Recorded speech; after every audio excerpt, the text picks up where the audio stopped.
We started in 2020, COVID hit, which made it pretty challenging from a sourcing perspective. I had this old bear costume and I wore it as my everyday ski coat. On the chairlift, people stop you, don't want to talk to you, and it's just too much fun and there's nothing like it. So we go to different festivals too. It's more of like a guerrilla marketing type technique. And then they meet us, we let them try it on, and we'll see like a 50 to 100% uptick in traffic and then a 50 to 100% uptick in sales for like that week following. Our customers have been amazing advocates for the brand. So when people contact us, I try to respond immediately, help people with exchanges, questions. You don't know if your video is going to get 1 million views or 1,000 views. There's a lot of just pending orders and a lot of just logjam at the ports. It puts a lot of business in a tight spot. Hello and welcome to the DTC Daily Podcast. Every week, we interview some of the best e-commerce founders and dive deep into their key growth drivers, uncovering actionable insights that you can implement in your business. But before we jump into today's conversation, a quick thank you to our friends at Saral. Most brands get influencer marketing wrong. They think paying a creator for a single post will spark a sales spike. That simply doesn't work. Successful brands like Graza, Obvi, and Hexclad are forging genuine partnerships. And that's where Saral comes in. It's your go-to platform for partnering with the right influencers, tracking results, and managing everything in one place. Book a demo at getsaral.com/demo, mention us, and get an extended free trial exclusive for our listeners. Hey Carlo, welcome to the DTC Daily Podcast. How are you doing today? Thank you. Thank you for having me. I'm doing pretty well. Before we jump into our conversation today, could you just tell our audience a little bit about your business, what you guys do? Absolutely. So as you can see, we make some pretty fun winter coats. So this is the grizzly bear. So company's name is Wildcoat. It's wildcoat.com. Been around for about 5 years. And we make some pretty sweet gear. So it's mostly animal-based, bears, wolves, tigers, buffaloes, stuff like that. And they're meant to be fun. So we wear them skiing, we go to sporting events. It's a more fun take on some traditional winter wear. Awesome. And could you tell us a little bit about the journey so far? How did you get started with this business? What got you into it? Your episode on Shark Tank was actually pretty cool. I see the sharks also had a lot of fun with the product. I think if you could just tell us a little bit about what got you to start this business, because the products are actually really cool. Well, thank you. Yeah, the sharks were eating it up. They because it really is like seeing is believing, and that's kind of how the whole company started. I had this old bear costume that I got for Christmas probably 10 years ago or so, and it had no zipper, no pockets. It was not very warm, but it looked like a bear, kind of like this one. And I wore it as my everyday ski coat for about 5 or 6 years, just because it's a good time. When I go skiing, I want it to be a social event. I want to talk to people, meet people, make friends. So I'd wear the bear coat and, on the chairlift, people stop you or don't want to talk to you. In the parking lot, people stop you. At the lodge, people stop you and they ask you where you got it. So that went on for a couple of years. And then I was skiing with someone who's now my business partner. And we had probably skied together about 10 times. And, after that many people stopping us to talk, he was like, all right, I think we gotta do something with this because it's just too much fun and there's nothing like it. Because traditionally, ski gear is pretty straightforward. It's black coats, brown, blue, green, different colors of the same styles really. So there's nothing that dramatically shook up what people are wearing when they go skiing. So what are some of the impressions you guys get when you're on the ski slopes? Because these products look wild. People will growl at you or yell at you from the chair above when you're skiing past. People will stop you and be like, I saw you last time you were here. Which if you've gone skiing, you see a ton of people and you hardly recognize people from time to time. So getting recognized oh no, I've seen you here a couple of times. It's it's kind of a big deal. It's fun, which for our customers, they love it because it's you wear it when you want to go out and have a good time. And, people say the first time they wore it, they got stopped for 20 pictures their very first ski day. And they're like, I get it now. I wouldn't want to wear anything else because this is just too much fun. So looking back at this journey, what would you say has been your single largest growth driver? Really, it's wearing the coats. So in-person events have been really big for us, whether it's, just random ski days and we try to get out to different mountains as much as we can. And throughout the ski season, we'll go to as many different places as we can. Sporting events are actually really big. So, here in the States, football is huge, especially the tailgating scene for football. So like the Chicago Bears, their fans love them. It's a really warm coat, and it's got 7 pockets. It's waterproof on the inside, does well in the elements. So we go to Bears games. We have a Tiger coat. So we go to Bengals games, Buffalo Bills, and seeing is believing. So you see there's a lot of products online. Tons of companies run ads, and it's hard to really tell like what's quality, what's not. What's like a real product, what's a real company, and what's not. And in-person events have been really big for us in that regard, just because they might have seen like an ad or a post that we had on Instagram or Facebook, and then they meet us, we let them try it on, and their first response is like, holy shit, this is nice. Like, this is heavy. And, it's that has driven a ton of sales. And we've seen that, we've hit like a couple of key events in the last couple of years, and we'll see like a 50 to 100% uptick in traffic, and then a 50 to 100% uptick in sales for like that week following, which is pretty cool. And that works for ski events, sporting events, music. So we go to different festivals too. It's really anything like that. And I'm guessing that getting a spot at these events is obviously going to be expensive. So how do you go about choosing which events, are a perfect fit for you? So a cool thing is, we sometimes we'll have a booth set up. We were up at Monarch Mountain last weekend, and we had a booth set up for an event. But a lot of times we'll just go with like a group of 10 or 15 of us, which luckily my friends are awesome and they always love having a good time and getting out for that. So shout out to my friends. But we'll go to like a Chicago Bears game, bring 10 or 15 people. We all just wear bear coats. We show up at the tailgate as soon as it opens. We walk around and talk to as many people as we can. And then we go into the game. So really, it's more of like a guerrilla marketing type technique because, rather than having something official set up, we just try to be friendly and have a good time. And usually that resonates with people pretty well. They recognize like, okay, these guys are legit. They're having a good time. They're fans. And then, they talk to us. They try the coats on. It kind of goes from there. And then are you also doing events where you're selling these products, or it's just primarily, you're using offline events for guerrilla marketing? We do both. So early on, we would go to some of these sporting events and just have the coats we were wearing and then hand out stickers and, take pictures with people. Then we started bringing a couple extra to sell. So if someone was just like, I need to buy that coat right now, you're like, all right, buy this one. This one's yours. Sell it to them off your back, go back to the car, pick up a new coat, put it on. And, we do that a couple of times. But then we also would like set up at different ski events, have a booth, bring some coats, sell those. Which is also fun because then like each coat you sell at an event like that is just another billboard walking around where, they'll do whatever they want, walking around, skiing around. And they're like, I just bought this at the bottom. Those guys are cool. You should go talk to them. Our customers have been amazing advocates for the brand, which is probably like the second biggest thing that we've done. And like personally, I really value customer experience. So especially, like, as companies get bigger, like you deal with like Meta, Google, big companies like that really don't want, you don't get a human connection, right? They push you off to like help articles or like, here's FAQ, you can solve a problem. And it's very frustrating. So when people contact us, I try to respond immediately, help people with exchanges, questions, give them a really good experience from the get-go, even before they buy a coat. And then afterwards, if they have an issue or a question or want to exchange, just try to make it as easy as possible. And give them like that good personal touch. And then that always translates, they have a good experience there. They love the product. And then we're just building advocates and people who love the brand and they love the coats, which is really cool.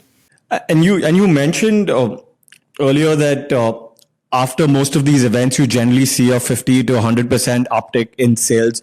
Are you doing something on digital after these events or during these events? Is there some strategy in play out there as well?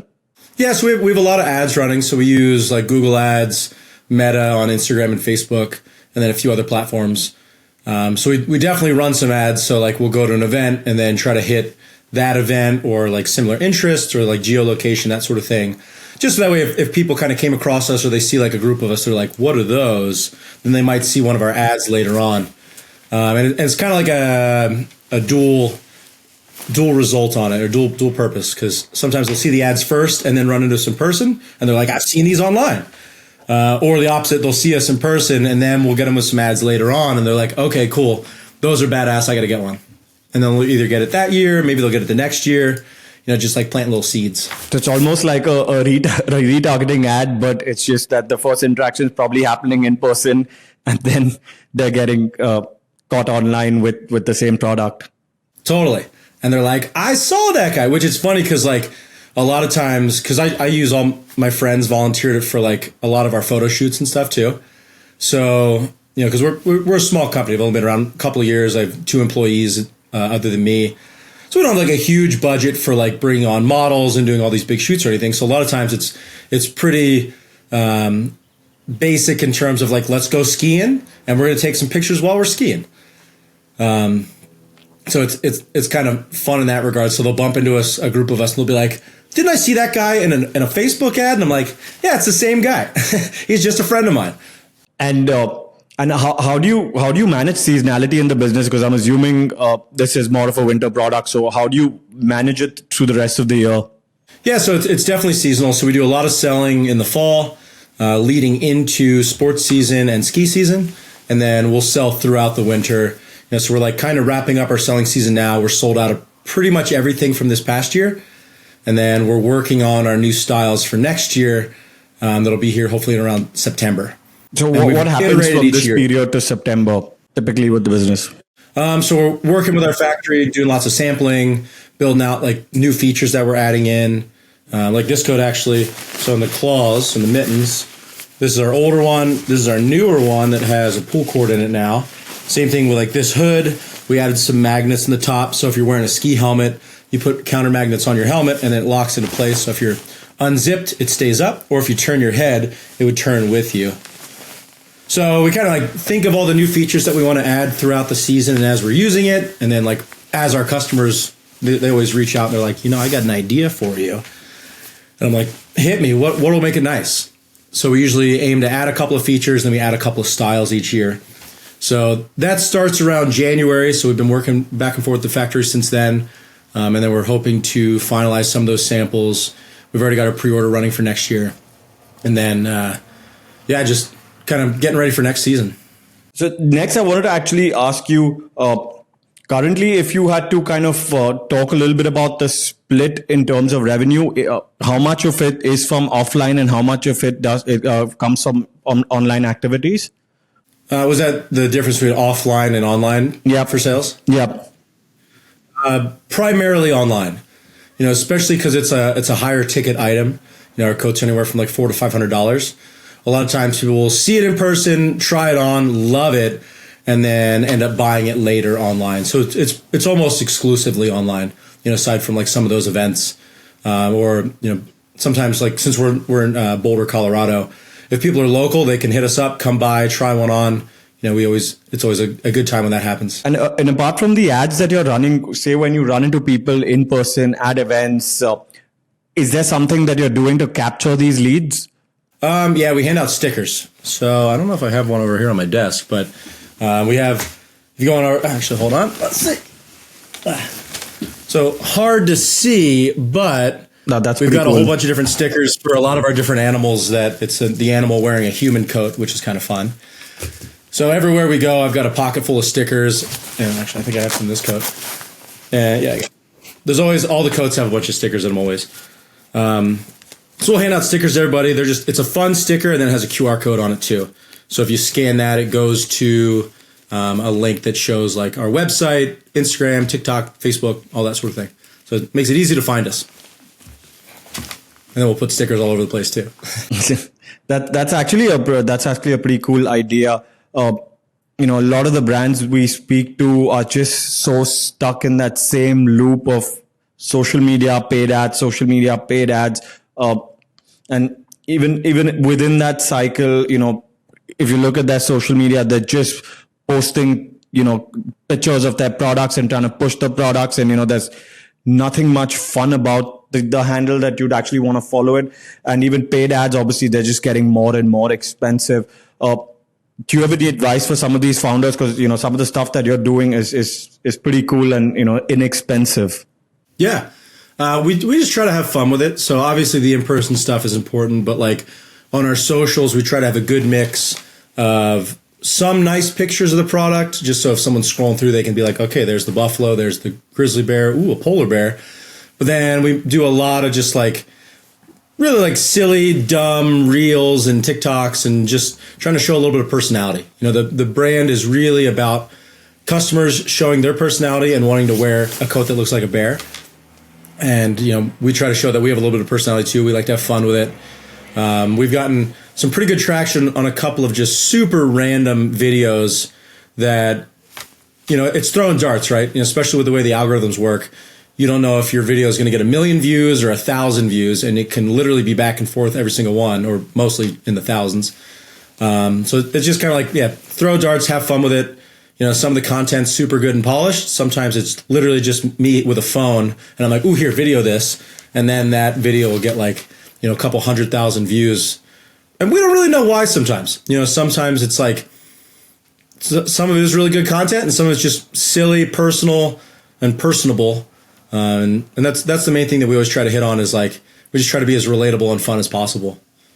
And usually it shines through, which is cool. Then people are like, okay, that looks like, you know, it's a real guy, real company. They look like they're having some fun. The coats look fun. I want to get in on that. Nice. And if you had to give, you know, your top 3 pieces of advice to some of these founders that are listening that they should go implement right after watching this video, what would that be? I think the most general would just be, you know, if you have a fun idea for something, even if it's kind of crazy, might as well pursue it. You know, like I skied in a bear coat for 5 years, never thinking it would be anything. And then it turned into, you know, it's been my full-time job and my whole life for the last 5 years. And it's a ton of fun. You know, it's a lot of work, but it's a lot of fun. And then same thing, I guess second piece of advice would be, you know, you're going to run into some challenges. So early on, you know, we started in 2020, COVID hit, which made it pretty challenging from a sourcing perspective. And then, you know, that we had a huge port delay. So we ran our first pre-order going into 2021. And then that was when there was like a 3-month port delay. So our coats just sat on a boat in California for 3 months. And it was tough because we hadn't shipped any product yet. That was our first shipment that was going to go out. And we had gotten a couple hundred pre-orders. And luckily, most people were pretty understanding. And we just tried to be as transparent as possible, saying like, we don't know when the shipment's going to come in. We ask the port every single day if they have any updates, and we just try to be blunt and transparent and honest with people. And that it worked really well. A lot of people were very understanding, and then once we finally did ship, it went well. And then we had the same thing, some port delays the next year, and just with sampling delays, a lot due to COVID. So it's like, you know, stuff will certainly happen. You know, mistakes will be made, but as long as you're open about it and just try to be a problem solver, usually it works out pretty okay. And are the tariffs affecting your business in any way? Are there any strategies that are in place? Are there some conversations you guys have been having in the office? If you could, you know, tell us a little about that. Yeah, they're pretty miserable actually. So the problem is in terms of like production time and prep for this kind of business, you're on a year scale, not a day-to-day scale, which is what's kind of scary about the tariffs because, you know, like for me, we're looking for alternative manufacturing and sourcing because, you know, we're open about it. We make our products in Shanghai. You know, China makes a lot of textiles. Pretty much all the textiles in the world come from China. And that's just like the basic cloth, right? Even if you have it made in Vietnam or Mexico or South America or India or anywhere, Pakistan, you know, Turkey, then you can make a lot of different places. A lot of times the product still comes from China. They're good at it. You know, they've been doing it a very long time. So like for us to find a different manufacturer or different sourcing can take months, if not a year. And like right now, the tariff on, I think to import into the US is 145%, which means, and there's also an 84% tariff to export out of China, which, you know, factory sets the price, right? So they're going to pass that on. They dictate, they'll build it at their cost, so they don't have to eat it. So yeah, like a coat that would cost us $120 to make with no tariffs would cost $540 to make right now, today. So it's basically a no-go, right? Like it prices out, any small business is totally priced out of the market. unless you can find something else or if it changes. Which, we're hopeful that it's all just a negotiating tool for the governments, whatever. There's a lot of politics behind it, but we're hopeful that it'll still go, and so is our factory. But we're looking for alternatives and trying to figure some things out. But yeah, that's what's scary. They're operating day to day when we are forced to operate month to month at the best. So it puts a lot of business in a tight spot, and that's why our factory has said there's a lot of just like pending orders and a lot of just logjam at the ports in China, because even if we had ordered product a month ago, there's like I think it's like a 1 month grace period. If our inventory was supposed to arrive June 1st and there's a 145% tariff, you have to pay that fee before you can get your stuff, or they auction it, destroy it, or send it back. And you've already paid the factory. So it's a little hectic, a little scary. It's a helpless type situation. So right now it's probably just wait and watch and see. Hopefully the tariffs do come down and it's just all a negotiation. Yep, exactly. Because that's, they're in and then they get paused and then they're increased and then they're paused. So it's very tumultuous, I would say. Thank you, Carlo. This has been a wonderful episode. I think it's been very insightful for our audience. Thank you so much for doing this. Any last remarks that you'd like to give people that are watching? I think just going back to some of the advice, like if you got a fun idea, chase it. You might as well see what happens. Especially if it's something that'll resonate with people, and that, like, for me, I know people like to have a good time, especially when they're skiing. So if you love it, there's a good chance that someone else out there will too. Awesome. Thank you so much for this.